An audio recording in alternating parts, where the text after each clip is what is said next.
साथियों नमस्कार। साथियों, आप और हम तो होली मना रहे हैं, लेकिन इस समय गल्फ में दिवाली मनाई जा रही है और ईरान दे दनादन अलग अलग देशों पर बम बरसा रहा है, मिसाइल बरसा रहा है। यूएस का या दुनिया का सबसे बड़ा युद्धपोत भी अब मैदान में आ चुका है। इसके बारे में पूरा डिस्कशन करेंगे, डिटेल्ड डिस्कशन करेंगे। लेकिन उससे पहले आपको एक बात बताता हूँ कि हमारे भाई लोग हमारे अफगानिस्तान से, इन्होंने पाकिस्तान के एयरबेस उड़ा दिए। जी हाँ, आपका ध्यान ईरान पर था, इजराइल पर था। भाई लोगों ने कहा कि ठीक है, एक एक विमान पकड़ते हैं, जिसके पास ड्रोन है ड्रोन पकड़े, और प्रेसाइज अटैक करते हुए पाकिस्तान के कई एयरबेसेस पर इन्होंने हमला किया है, ऐसा तालिबान कह रहा है। इसमें नूर खान एयरबेस भी है। जी देखिए, जैसे कि आप जानते हैं कि पाकिस्तान का जो नूर खान एयरबेस है, जिसे चकलाला भी कहा जाता है, ये इनका एक तरीके से सेंट्रल कमांड है जो आसपास के पूरे क्षेत्र में कमांड देता है। इसको निशाना बनाया है अफगानिस्तान ने। साथ ही कुछ एयरबेस बलूचिस्तान में निशाना बनाए गए हैं, कुछ यहाँ और भी बनाए गए हैं। मैं दिखाऊंगा आपको एक एक चीज़। अब सबसे बड़ी बात यह है कि तालिबान ने पाकिस्तान के एयरबेसेस को निशाना बना लिया, प्रेसाइज अटैक कर दिया। तालिबान कह रहा है कि हम पे सबूत भी हैं, सैटेलाइट इमेजेस भी हैं। तो इतना प्रिसीजन तालिबान कहाँ से लेकर के आ गया? तालिबान को किसने बताया कि भाई उस तरफ जाओगे, अगर मिसाइल ऐसे दागते हो तो काम हो जाएगा, ड्रोन अगर ऐसे नहीं ऐसे लेकर के जाओगे तो काम हो जाएगा? ये इतना ज़्यादा गहराई में तो भारत को ही पता था। अब बाकी हमें नहीं पता क्या हुआ है क्या नहीं हुआ है, बट ये है कि ध्यान हमारा आपका ईरान पर रहेगा, लेकिन बेमौत कहीं ऐसा ना हो कि पाकिस्तान मारा जाए। वो वक्त बताएगा कि पाकिस्तान का क्या होता है। लेकिन हमारे भाई लोग बढ़िया तरीके से दिवाली मना रहे हैं, कोई टेंशन नहीं। जब मन में आता है कोई ना कोई ड्रोन दाग देते हैं और पाकिस्तान को मजा चखा देते हैं। ठीक है, अब इन्होंने भाई पाकिस्तान से परसों ही बोला था कि हम बातचीत करने को तैयार हैं, आ जाओ बातचीत कर लो। पाकिस्तान अकड़ में था कि हमें किसी से बात नहीं करनी। ठीक है भाई, मत करो, अब हम करेंगे अपने हिसाब से जो हमें करना है। तो ये इस समय भाई लोग अलग ही फॉर्म में हैं और भाई लोगों ने नूर खान एयरबेस पर हमला किया है तगड़े तरीके से। इसके अलावा भी कई जगहों पर देखो उन्होंने सैटेलाइट इमेज भी जारी करी हैं कि देखो भाई हमने उड़ा दिया है। है ना, ये ड्रोन लेकर के गए थे। तो अब देखो, नूर खान एयरबेस पर भारत ने भी हमला किया था ऑपरेशन सिंदूर के दौरान। तब से वो मरम्मत की दौर में था, मरम्मत हो भी नहीं पाई थी। उससे पहले भाई लोगों ने उसका काम तमाम कर दिया। ठीक है, और ये क्वेटा का 12th डिवीज़न हेडक्वार्टर था बलूचिस्तान में, उसको भी ठोका है। ये खवाजाई कैंप है इन मोहम्मद एजेंसी ऑफ खैबर पख्तूनख्वा, इसको ठोक दिया है, तथा कई मिलिट्री फैसिलिटीज़ और कमांड सेंटर्स को भी ठोका है, ऐसा भाई लोग कह रहे हैं। भाई लोगों ने एक्स पर डाला है।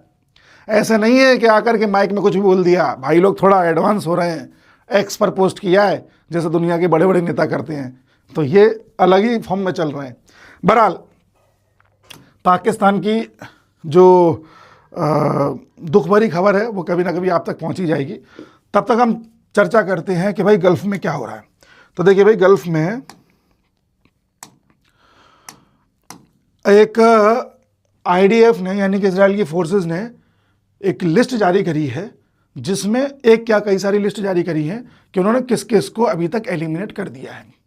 एक लिस्ट ये भी है, एक लिस्ट इससे ज़्यादा गहरी भी है, मतलब उसमें और डिटेल में बता रखा है कि हमने इनको भी किया हुआ है। लेकिन मैं आपको बताता हूं कि सीनियर ऑफिशियल्स कौन कौन से हैं जो ईरान के निपटाए जा चुके हैं। इसमें आपका एक खमनई है, फिर ईरानियन चीफ ऑफ स्टाफ, ठीक है, अब्दुल रहीम मुसावी एलिमिनेटेड। ये past Iranian chief of staff पहले था Mohammad Hosseini Bagheri eliminated. Commander in chief IRGC, ये इस्लामिक रीजनल गार्ड कॉप्स, इनका जो चीफ है उसको भी एलिमिनेट कर दिया गया है, हुसैन सलामी। ठीक है, इसके बाद commander Hamas military wing Mohammed Sinwar eliminated. Leader Hamas का याया सिनवार, इसको पहले उड़ा दिया था। ठीक है, commander Hezbollah south front Ali Karaki eliminated.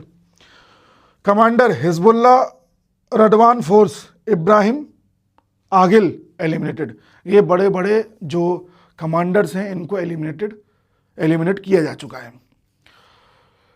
Iran आसपास के देशों में यूएस के जितने भी बेसिस हैं, चाहे एयरफोर्स का हो, चाहे नेवी का हो, चाहे आर्मी का हो, उनको तो निशाना बना ही रहा है।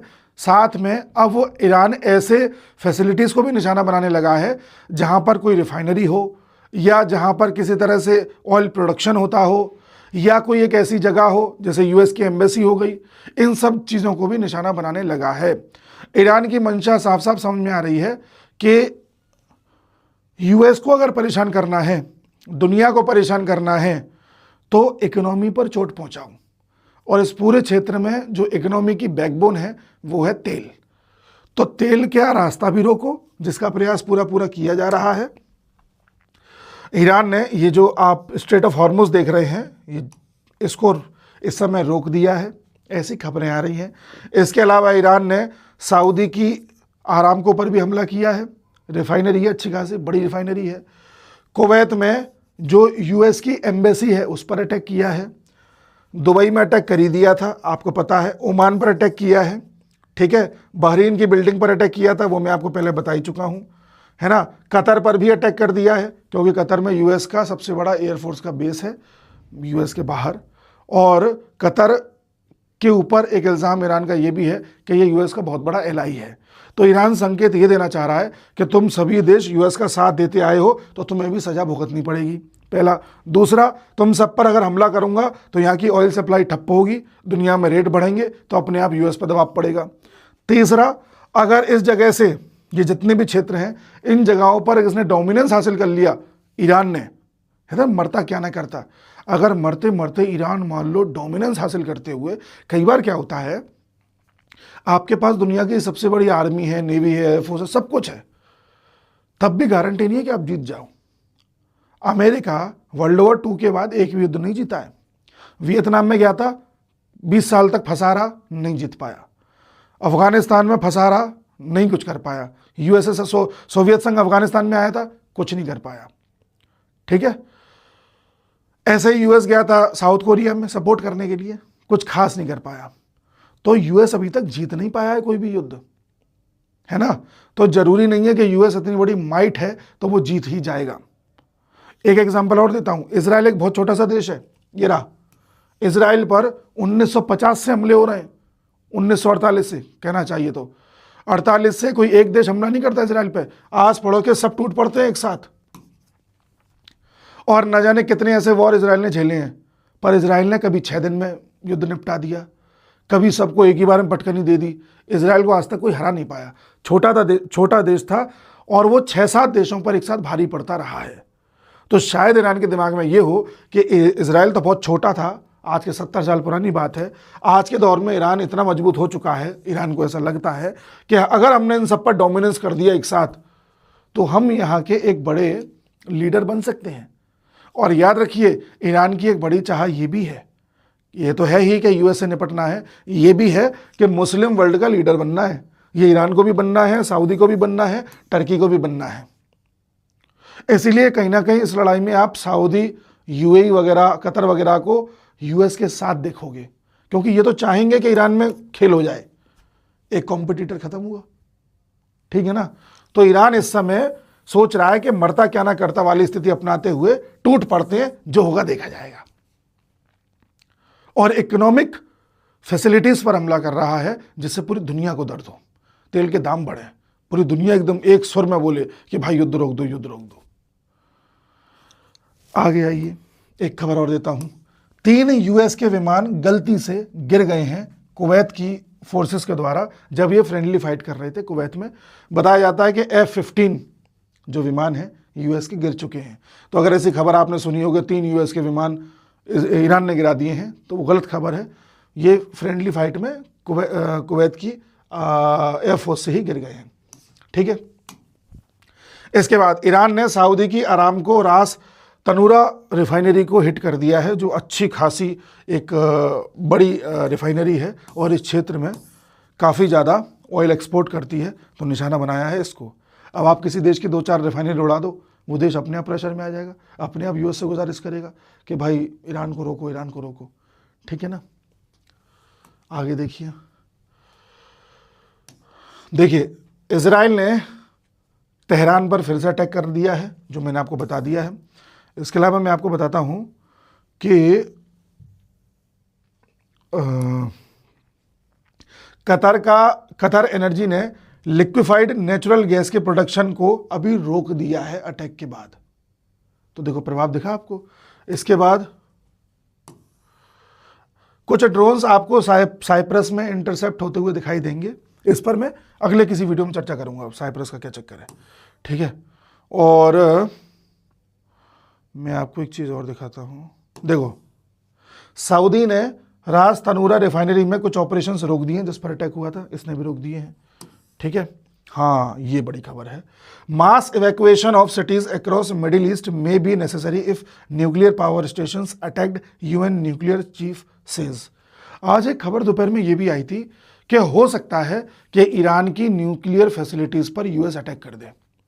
अगर ऐसा होगा तो रेडिएशन निकलेगा, आस पड़ोस के देशों को भी दिक्कत होगी, ईरान में भी बड़े स्तर पर लोग मारे जा सकते हैं, कुछ भी हो सकता है।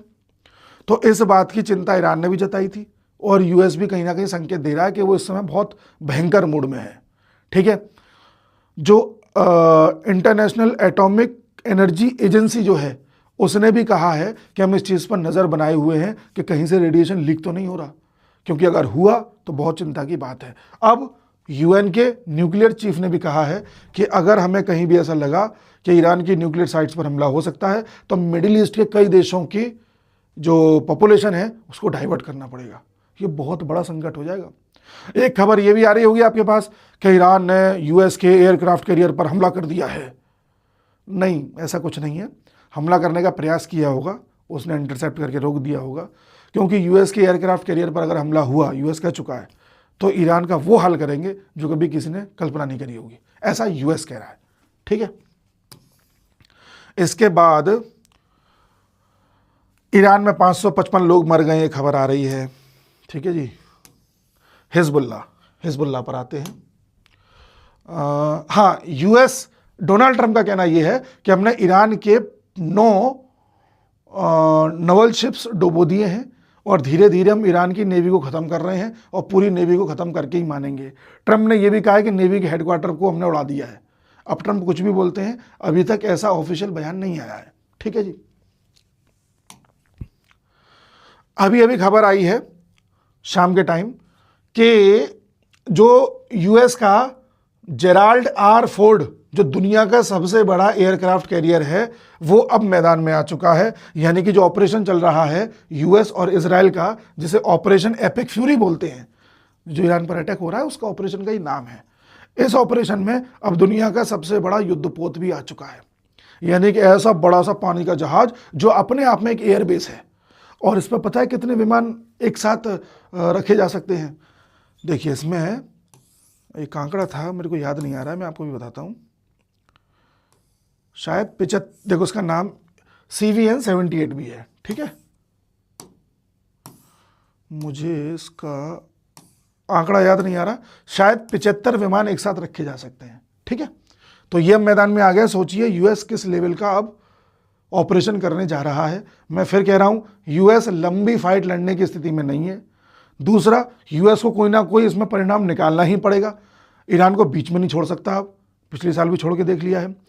तीसरा, क्या होगा कि इस तरह से ऑपरेशन करना है कि विश्व में ऑयल के प्राइसेस ना बढ़े, क्योंकि ईरान इसी चीज़ में लगा हुआ है, स्ट्रेट ऑफ हॉर्मुज को रोक करके। तो यूएस को इसका भी ध्यान रखना है। तो जो करना है बहुत फास्ट करना है यूएस को, ऐसा उसको लगता है, ठीक है। अब एक चीज़ पर गौर करिए। कुछ समय पहले मैंने एक वीडियो बनाया था, उसमें मैंने कहा था कि यूके ने कहा है कि अगर यूएस ईरान पर हमला करेगा तो हम अपने किसी भी बेस, किसी भी हथियार का प्रयोग नहीं होने देंगे। यूके ने कहा था यूएस से कि ईरान की लड़ाई में हम तुम्हारे साथ नहीं हैं। और अब यूके क्या कह रहा है कि ईरान के खिलाफ युद्ध के लिए यूएस का साथ देने के लिए हम तैयार हैं। यूके कह रहा है, फ्रांस कह रहा है, जर्मनी कह रहा है। होगा एक। और ये मैंने उस वीडियो में भी आपको बताया था कि यूके भी कह रहा है, बाद में देखना कहीं ना कहीं ये भी यूएस के साथ है। ये सब एक है। अच्छा, यूएस को अगर ये लगा कि ईरान ज़्यादा भारी पड़ रहा है, इसको निपटाने के लिए हमें बहुत दम लगानी पड़ रही है, तो दम कभी भी अकेला यूएस नहीं लगाएगा। यूएस दिखेगा दम लगाता हुआ, जैसे सबसे बड़ा एयरक्राफ्ट कैरियर ले आया है, यूएस कम से कम 10-12 देशों को एक साथ लेकर के ईरान पर टूट पड़ेगा। गल्फ वॉर याद कीजिए, 34 देश टूट पड़े थे, 34। ठीक है, तो यूएस कभी भी अपनी पूरी एनर्जी एक देश पर नहीं लगाएगा। अगर ऐसा कर दिया तो यूएस कमजोर हो जाएगा। भाई एक लिमिट होती है ना हर देश की, वो कहेगा सभी साथियों से आओ टूट के पड़ते हैं। इस तरह से ईरान का एक फाइनल इलाज अगर यूएस करेगा तो करेगा। उसके बाद जब तख्तापलट हो जाएगा, तख्तापलट मान लीजिए 6 महीने बाद हो, 1 साल बाद हो, जब भी हो, जो भी एक नया शासक यूएस चुने, उसके बाद बड़े स्तर पर कन्वर्जेंस होंगे, मिशनरीज आएंगी, क्रिश्चियन बनाया जाएगा, और इसमें यूके, फ्रांस और ये जर्मनी की बड़ी बड़ी मिशनरीज आकर के ही ये काम करेंगी। यूके की सबसे ज़्यादा होंगी, इसलिए यूके ज़्यादा इंटरेस्टेड है। समझ रहे? तो ये इस तरह के यूरोप वाले दोगले होते हैं, इनकी बातों में नहीं आना चाहिए। एक और खबर आई है कि इजराइल ने लेबनान पर अटैक कर दिया, क्योंकि इस इजराइल वर्सेस ईरान में हिजबुल्लाह ने अटैक कर दिया था इजराइल पर।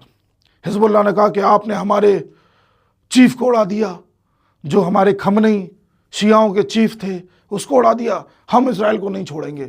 तो हिजबुल्लाह ने अटैक कर दिया। हिजबुल्लाह क्या है? प्रॉक्सी ग्रुप है। किसका है? ईरान का है। कहाँ पाया जाता है? लेबनान में पाया जाता है। ठीक है, इजराइल इसी चीज़ का इंतज़ार कर रहा था कि और कौन कौन आ रहा है, आ जाओ। अब लेबनान से अटैक हुआ इजराइल पर, इजराइल ने वापस अटैक कर दिया। फलस्वरूप अब लेबनान को साफ करना स्टार्ट करेगा इजराइल तेजी से। यूएस सब साथ हैं, अब तेजी से साफ करो। और अब लेबनान के क्षेत्र को भी कब्जाना चालू करेगा। इजराइल एक्सपेंड करेगा। जब ये पूरी कहानी शांत हो लेगी ना, उसका नतीजा होगा इजराइल पहले से बड़ा हो चुका होगा, ईरान में एकदम से तख्तापलट हो गया होगा, या ईरान के 2 टुकड़े हो गए होंगे। क्योंकि ईरान से ऐसी बातें आ रही हैं कि जो लोग खामने की मौत से दुखी हैं उनको एक देश में डाल दो, जो खुश हैं उनको एक देश में डाल दो, फिर दोनों को लड़वाते रहो, जैसे भारत पाकिस्तान का बंटवारा किया गया था। ये भी हो सकता है, देखते हैं क्या होगा। ठीक है, आइए, बाकी तो मैंने आपको बता दिया पाकिस्तान का क्या हुआ। तो इस तरह से अभी दुनिया में चीज़ें चल रही हैं। तो आपसे लोग पूछे हैं कि ऐसा क्यों है कि ईरान बाकी देशों पर हमला कर रहा है, तो उसका बड़ा कारण है कि ईरान दुनिया की ऑयल फैसिलिटी को प्रभावित करना चाहता है, या कहें कि इकोनॉमिक फैसिलिटीज़ पर हमला कर रहा है, जिससे चोट दुनिया को लगे और दुनिया फिर मजबूरी में बीच में आए और कहे कि युद्ध रोक दो, युद्ध रोक दो, युद्ध रोक दो। लगे हाथ यूएस की जितनी फैसिलिटीज उड़ा सकते हो उड़ाओ। तो ये एक बड़ी चीज़ है जो भी चल रही है। ठीक है, एक खबर ये भी आई दोपहर में कि इजराइल के पीएम को मारा जा चुका है, जो फेक खबर थी। एक खबर ये भी आई कि ईरान में जो नए जो चुने गए हैं, चीफ चुने गए हैं, उनको मार दिया गया है। तो इस बात की भी पुष्टि हुई नहीं है। ठीक है, जो भी अपडेट आती है मैं आपको बताऊंगा। बाकी आप लोग भी अपडेटेड रहिए। हमारी जो पुस्तक है जीके वाली, जिसमें पिछले साल के सारे करंट अफेयर हैं, वो अगर किसी ने परचेज़ नहीं करी है तो परचेज़ कर लीजिए। और महंगी होती जा रही है, मैं उसका लिंक दे दूंगा डिस्क्रिप्शन में और कमेंट बॉक्स में। मिलते हैं अगले वीडियो में, तब तक के लिए नमस्कार।